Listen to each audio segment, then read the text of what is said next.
আজকে রামনবমীর দিন এই যে দেখা যাচ্ছে রাজ্য সরকারের থেকে অনেক বাধা বিরোধ করতে হয়েছে রাম ভক্ত কি বলবেন? দেখুন, কেউ বলছে জয় শ্রীরাম আর কেউ জয় শ্রীরাম তেড়ে যাচ্ছে। আজকে জন্মদিনে আমি পরম পুরুষোত্তম রামের কাছে ক্ষমা চাইছি তার এই বিড়ম্বনার জন্য।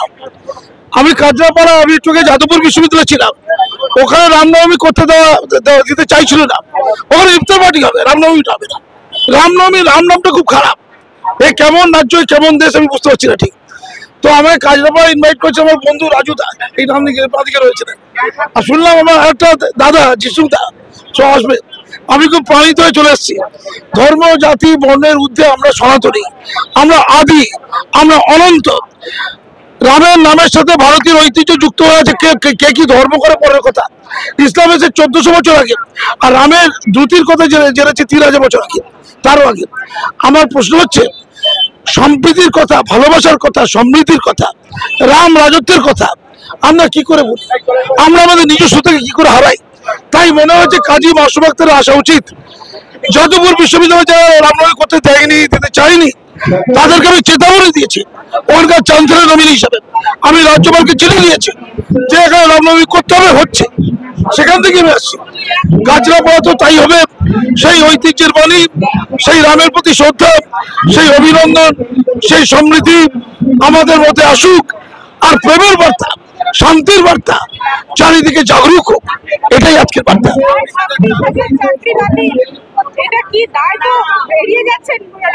যেখানে রামের নাম শুনলে তেড়ে যাবে, সেখানে শিক্ষার এই দোষেই হবে।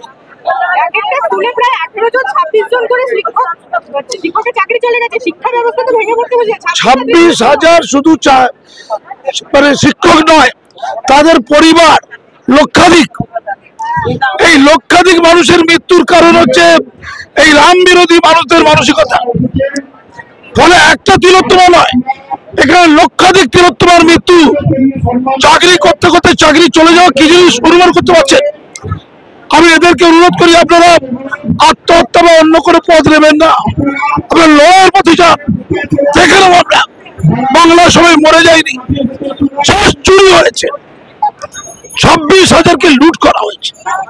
মেধা সম্পন্ন লোকদের মেধা লুট হয়েছে, আর কাঁকরদের টাকা লুট হয়েছে।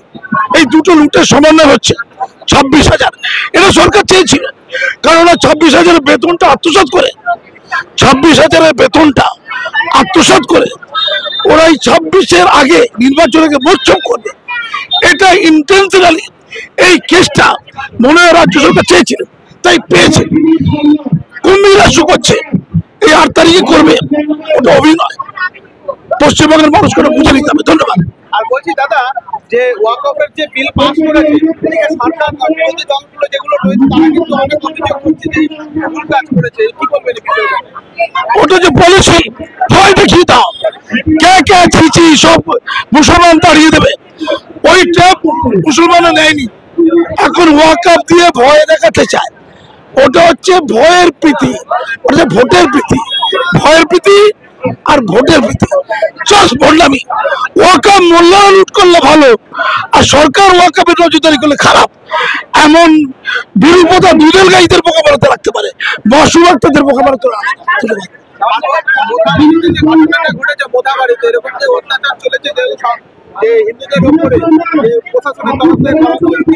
ওটাই তো দূষণ। মাঝে মাঝে দুধের গাইরা সংখ্যাগুরুদের মারবে আর সরকার সহ্য করবে, এর নাম তোষণ। এই করে কোনো জাতির উন্নতি হয়? কোন জাতি ধ্বংসপ্রাপ্ত হয়? মুসলমান সমাজ ধ্বংসপ্রাপ্ত করতে করতে এই পাপের ফল আগামীতে ভোগ করবে। দিল্লি চাইলে প্রভাব পড়ে যাবে, দিল্লি চাইলে সব লকআপে ঢুকে যাবে, প্রভাব পড়ে যাবে। ধন্যবাদ। আমি কাজরাপাড়াবাসীদের বলি, হিন্দু, মুসলমান, বৌদ্ধ, জৈন নির্বিশেষে আপনার ভাই হয়ে থাকুন, বোন হয়ে থাকুন, কাঁধে কাঁধ দিয়ে লড়ুন, সত্যে জয়গার করুন, দুর্নীতির বিরুদ্ধে লড়ুন, মানুষের জন্য লড়ুন। আজকের রামনবমীর দিনে এটা হোক কাজরাপাড়াবাসীদের সবচেয়ে বড় বার্তা, এটা হোক তাদের আহ্বান। ধন্যবাদ।